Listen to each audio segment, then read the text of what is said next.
Alhamdulillahirabbil alamin wa bihi nasta'inu ala umuri dunya waddin. Wassalatu wassalamu ala asyrafil anbiya'i wal mursalin nabiyyina wa habibina Muhammadin wa ala alihi wa sahbihi ajma'in. Asyhadu an la ilaha illallah wahdahu la syarikalah wa asyhadu anna Muhammadan abduhu wa rasuluh, amma ba'du. Alhamdulillah kita bisa bertemu kembali dalam pembelajaran dasar-dasar ilmu mantik. Insya Allah pada video kali ini akan dibahas tentang ta'rif. Kita tulis dalam bahasa Arab ta'rif.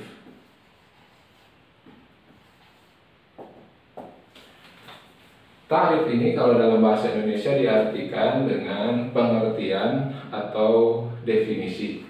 Nah, untuk Anda yang sudah memiliki buku ilmu mantik karya Ustadz Aceng Zakaria, maka bisa dibuka di halaman 26, bahasan tentang at-ta'rifu awil qawlus syarihu. Baik, supaya tidak terlalu menyita waktu, mari kita masuk kepada pembahasan. Saya bacakan pengertian atau apa yang tertulis di dalam buku Ustadz Aceng Zakaria atau buku ilmu mantik ini. At-ta'rifu awil qawlus syarih. Ta'rif atau al-qawlus syarih, definisi atau ucapan penjelas, kalimat penjelas. At-ta'rifu huwal wasilatu allati yakunu biha idrakul mufradi wa tasawwurihi. Ta'rif adalah wasilah, sarana, perantara allati yakunu biha idrakul mufradi wa tasawwurihi, yang dengannya, dengan ta'rif itu, dengan definisi itu bisa diketahui suatu mufrad. Nah, mufrad ini sudah dibahas pada pembahasan sebelumnya. Yang dimaksud mufrad ini adalah satuan, bisa benda, bisa orang, bisa sifat atau konsep-konsep yang abstrak. Jadi ta'rif adalah wasilah atau sarana yang dengannya bisa diketahui suatu mufrad wa tasawwurihi, dan gambarannya atau dan konsepnya.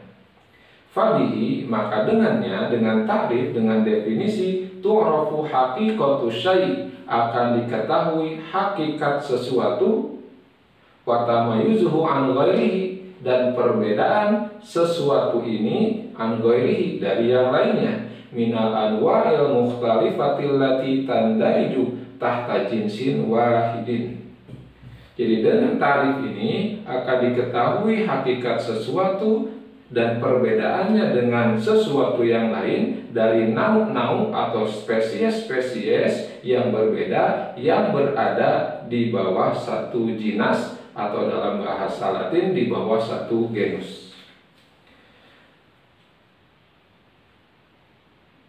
Para santri dan para pemirsa yang sama-sama mengharapkan keridhaan Allah Subhanahu wa Ta'ala, itulah definisi ta'rif. Jadi ta'rif adalah wasilah.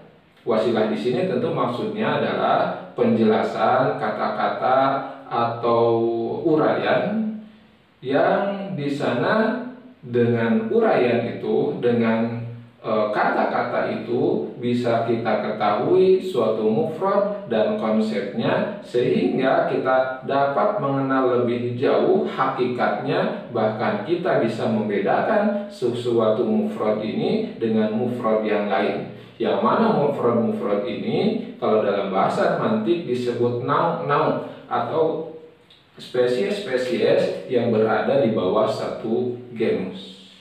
Misalnya kita mengenal ada hewan namanya singa. Apa itu singa? Apa definisi dari singa? Misalnya kita mengartikan singa ini adalah hewan buas berwarna kuning yang jantannya memiliki surai sedangkan betinanya tidak, hidup di padang rumput misalnya. Jadi hewan buas pemakan daging berwarna kuning yang jantan memiliki surai, yang betina tidak, dan hidup di padang rumput misalnya. Maka dengan definisi itu kita bisa mengenal hakikat dari singa ini. Pertama, dia itu binatang buas, dan ciri khasnya atau fasolnya dia berwarna kuning dan memiliki surai untuk jantan, sedangkan betinanya tidak. Nah, dengan definisi ini kita bisa juga membedakan singa dari harimau misalnya. Pertama, harimau itu memang sama, genusnya dia binatang buas atau binatang pemakan daging karnivora. Kemudian yang membedakan warna. Singa itu berwarna kuning, harimau itu berwarna oranye, misalnya belang-belang. Kemudian singa itu memiliki surai untuk jantannya, sedangkan harimau itu baik jantan ataupun betinanya tidak memiliki surai. Maka dengan definisi ini kita bisa membedakan singa dengan hakikat-hakikat yang lain, spesies-spesies yang lain yang berada di bawah satu genus. Nah, ini contoh yang sederhananya. Nah, definisi ini sangat penting karena dengan definisi kita bisa membedakan satu hakikat dari hakikat yang lain. Lebih jauh lagi kita bisa membedakan satu hal abstrak dengan abstrak yang lain. Misalnya kita bisa mengenal konsep keadilan, konsep kebenaran, konsep kejujuran, konsep keberanian, dan lain-lain.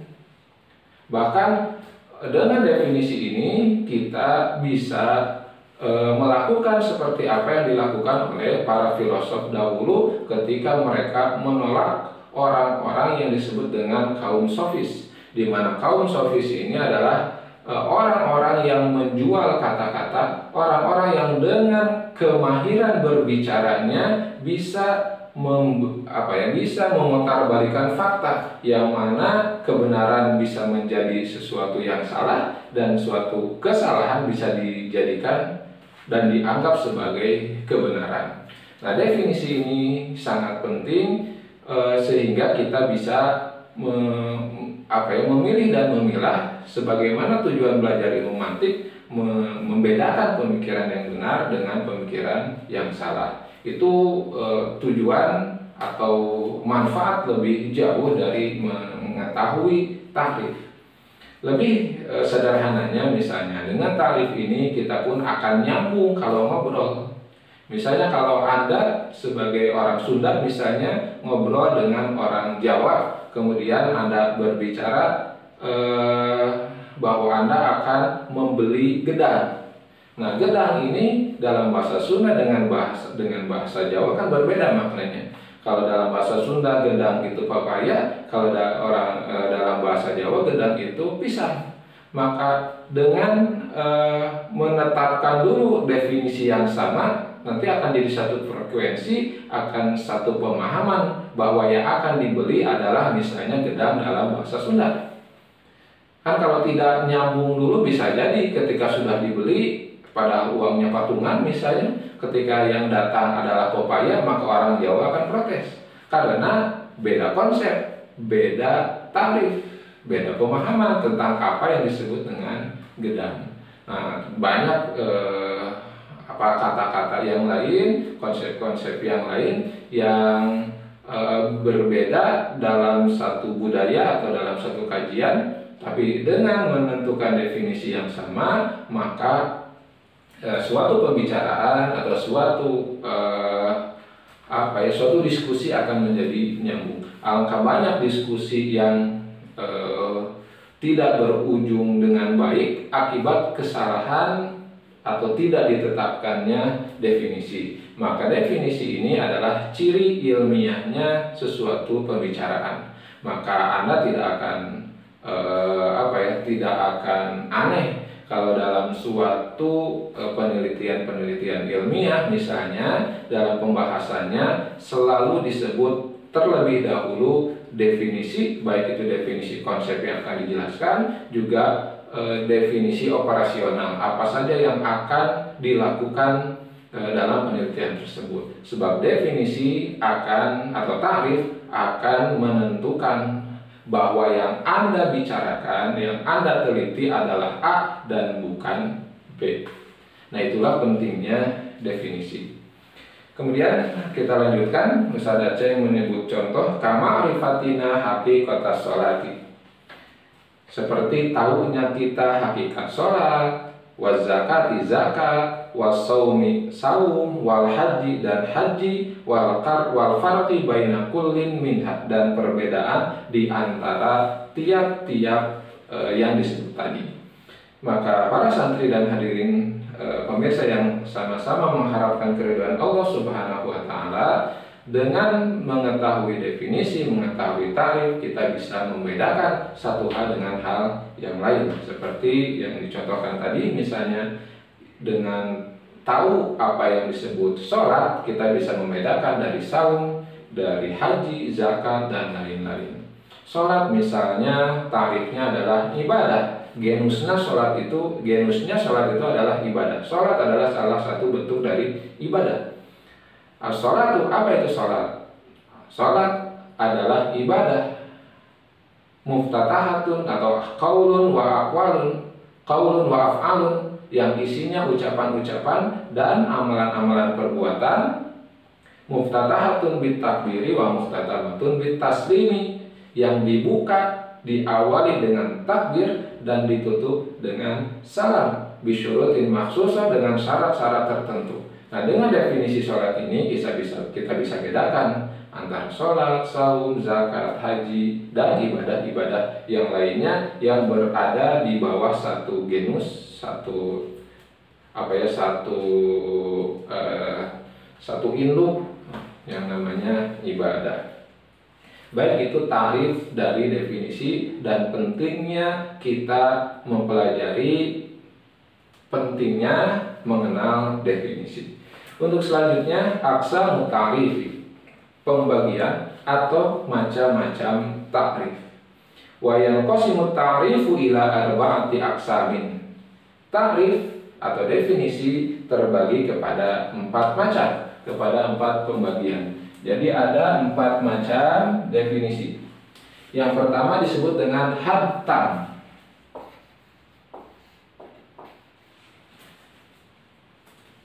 Haddin tamin.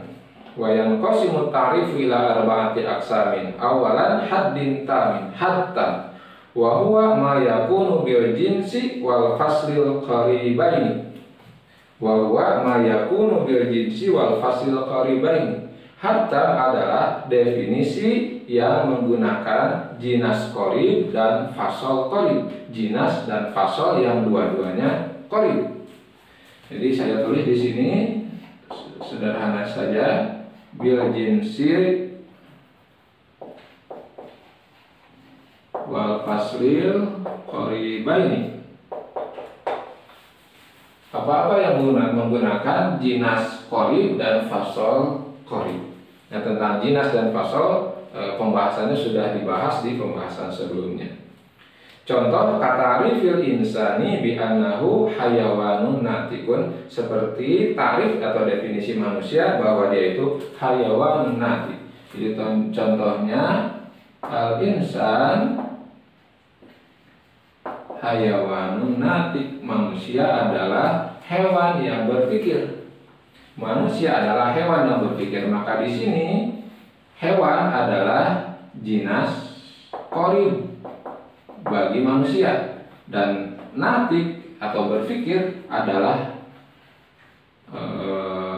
fasol qarib bagi manusia. Jadi ta'rif hadtam adalah ta'rif yang menggunakan jinas qarib dan fasol qarib. Itu namanya hadtam.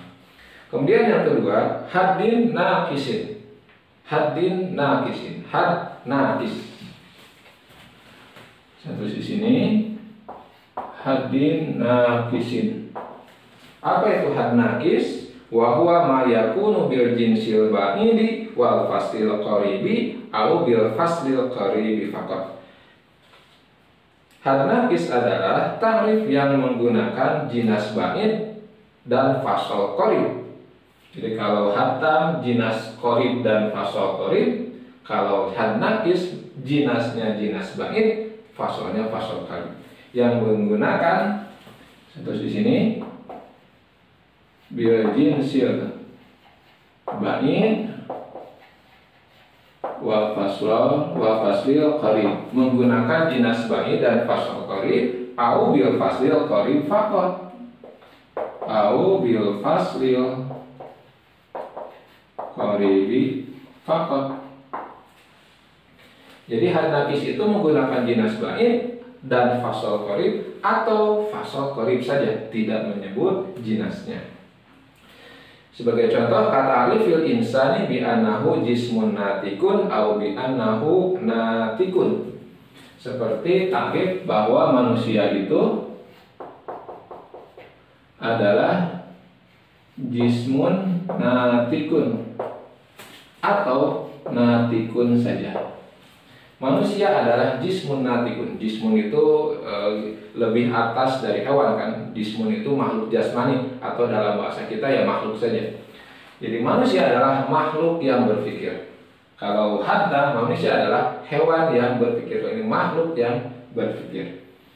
Nah, manusia adalah makhluk yang berpikir. Itu menggunakan jismun fasol ba'in, natikun fasol jismun jinas ba'in, natikun fasol qarib. Atau bisa juga had naqis ini adalah fasol qarib saja. Makanya bisa saja definisi manusia kalau menggunakan had naqis, manusia adalah natikun, yang suka berpikir. Nah, itu disebut dengan had naqis. Kemudian yang ketiga, ada yang disebut rosmun tamun atau rosam tam. Atau kalau dibaca di sini rosmin tamin, rosam tam. Namun mohon maaf, mungkin ada kesalahan. Jadi di buku ini ada kesalahan penulisan. Seharusnya ada 4 jenis ta'rif, tapi yang ditulis di sini hanya 3. Di awalnya disebut 4, tapi uraiannya cuma ada 3. Ada kesalahan. Untuk definisi yang nomor 3 itu sudah benar, tapi untuk contohnya dicontoh untuk nomor 4. Jadi yang hilang adalah contoh nomor 3 dan definisi nomor 4. Tapi nggak apa-apa, saya tulis di sini. Rosmin tamin rasan tam wa huwa ma yakunu bil jinsil qaribi wal khassati. Apa-apa yang atau ta'rif yang menggunakan jinas qarib wal khassati dan arad khas. Nah, apa itu jinas, apa itu fasal, dan di sini disebut apa itu arad, ini sudah kita bahas di pembahasan sebelumnya. Jadi rosam tam adalah bil jinsil qarib wal khassah. Jadi ta'rif yang menggunakan jinas qarib dan khassah, arad khas. Arad khas. Sebagai contoh, di sini contohnya salah, tapi kita bisa ambil contoh dari yang ada di atas. Jadi kalau menggunakan jinas qarib, berarti kalau kita ambil contoh definisi manusia, kita menggunakan hayawan. Al-insan hayawanun. Nah, al-khosoh atau arad khos dari manusia adalah dohikun, tertawa, salah satunya. Jadi kita bisa buat contoh, misalnya al-insanu hayawanun dohikun, manusia adalah hewan yang suka tertawa. Nah, untuk Anda yang mungkin baru melihat atau baru mendengar tentang bahasan ini, maka yang disebut dengan fasol itu adalah ciri khusus yang ada dalam esensi manusia. Sedangkan arad atau di sini disebut dengan salah satunya arad khos. Arad itu adalah ciri khusus tetapi tidak termasuk hakikat mahiyah atau esensi manusia. Jadi sesuatu yang di luar manusia, sesuatu yang kalaupun hilang esensi manusianya tetap ada. Nah, kalau fasol itu termasuk esensi manusia, seperti kemampuan berpikir itu esensi manusia. Tapi kalau kemampuan tertawa ini tidak termasuk fasol, tidak termasuk esensi menurut para ulama ilmu mantiq. Maka contoh rosamta misalnya al-insan hayawanun dohi, manusia adalah hewan, ini jinas qarib, dohikun yang suka tertawa. Ini namanya rasam tam. Kemudian yang keempat, ada yang disebut, bisa tebak ya, hatam, had naqis, rasam tam, berarti ini rasam naqis. Dan bisa juga ditebak definisinya. Kalau yang ini dengan jinas qarib, fasal qarib, had naqis jinas ba'in, fasal qarib, ini rasam tam jinas qarib, arad khas, maka rasam naqis berarti menggunakan jinas ba'in. Ininya sama, wal khas. Atau seperti had naqis, jinas ba'innya hilang, au bil khossati faqat, yang menggunakan arad khoss saja. Jadi rasam naqis adalah definisi yang menggunakan jinas bain dan arad khoss atau arad khoss saja. Nah, sebagai contoh kita bisa ambil dari contoh yang manusia tadi, berarti jinas bainnya kita bisa ambil dari had naqis. Manusia adalah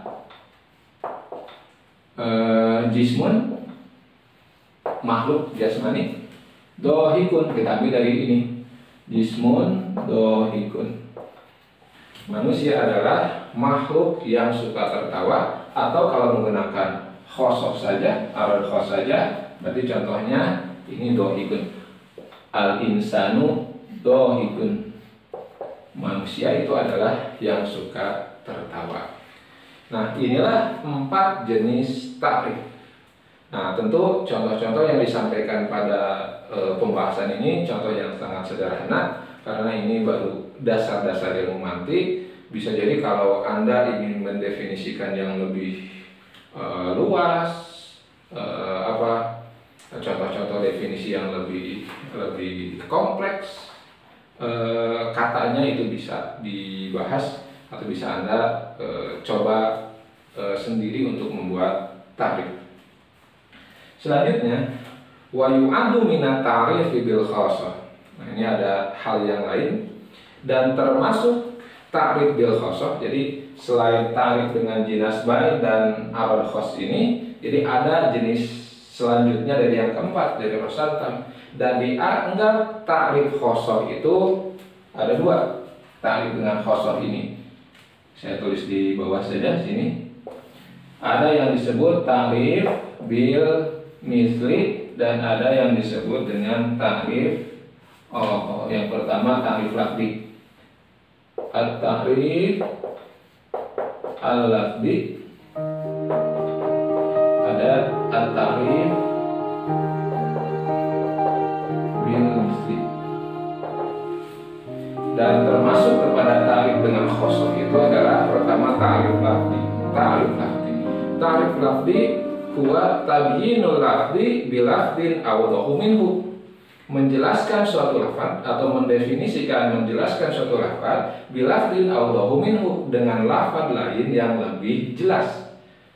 Jadi kan di dalam bahasa itu, bahasa apapun ada kosakata yang punya arti yang sama, tetapi yang satu lebih jelas, yang satu tidak baku atau tidak jelas atau kurang dan jarang digunakan. Contohnya misalnya di sini katarifil asjadi bidzahabi, seperti tarif asjad adalah zahab. Tarif asjad adalah zahab. Asjad dan zahab itu sama, artinya emas. Tapi asjad itu jarang didengar oleh kita orang Indonesia, sedangkan zahab, emas, ini lebih populer. Wal banani bil asabi', atau contoh yang kedua, apa itu albanan? Maka kita jawab misalnya albanan wal asabi'. Nah, banan dan asabi itu artinya sama, maknanya jari-jari tangan. Tapi albanan itu kurang populer, sedangkan al asabi lebih populer atau lebih sering terdengar di telinga kita orang Indonesia. Contoh yang lain, wal jun bil aswad. Misalnya ada yang nanya apa itu jun, ma huwal jun, kemudian kita jawab al jun huwal aswad. Al jun huwal aswad. Jun dan aswad itu sama maknanya, tapi jun itu jarang kita dengar, sedangkan aswad sering kita dengar, artinya hitam. Atau contoh yang lain, yang tadi misalnya dalam bahasa Sunda dan bahasa Jawa, apa itu gedang? Nah, maka kita bisa artikan gedang adalah pepaya dalam bahasa Sunda, gedang adalah pisang dalam bahasa Jawa. Nah, itu namanya ta'rif al-lafzi, karena menjelaskan satu kata dengan kata yang lain yang lebih jelas maknanya. Yang kedua disebut dengan ta'rif bil misli, mendefinisikan dengan menyebut contoh.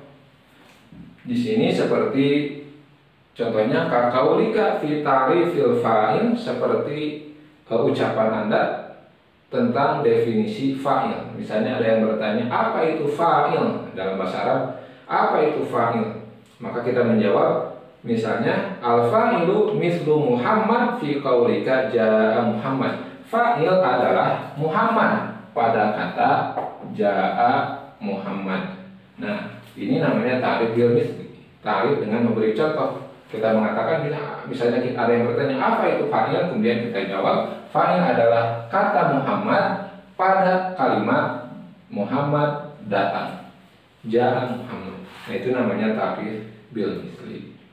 Para santri dan para pemirsa yang sama-sama mengharapkan keridhaan Allah Subhanahu wa taala, demikianlah pembahasan definisi ta'rif, pentingnya ta'rif dan juga pembagian ta'rif. Mudah-mudahan ada manfaatnya, mudah-mudahan bisa dipahami oleh kita semua. Kalau ada pertanyaan bisa ditanyakan di kolom komentar, insya Allah nanti dijawab. Dan saya harapkan kita bisa bertemu kembali dalam pertemuan-pertemuan yang lain, dalam pembahasan-pembahasan ilmu mantik yang lainnya. Itu saja mungkin yang bisa disampaikan. Kita tutup dengan alhamdulillah. Aqulu qouli hadza wa astaghfirullah li wa lakum. Wassalamualaikum warahmatullahi wabarakatuh.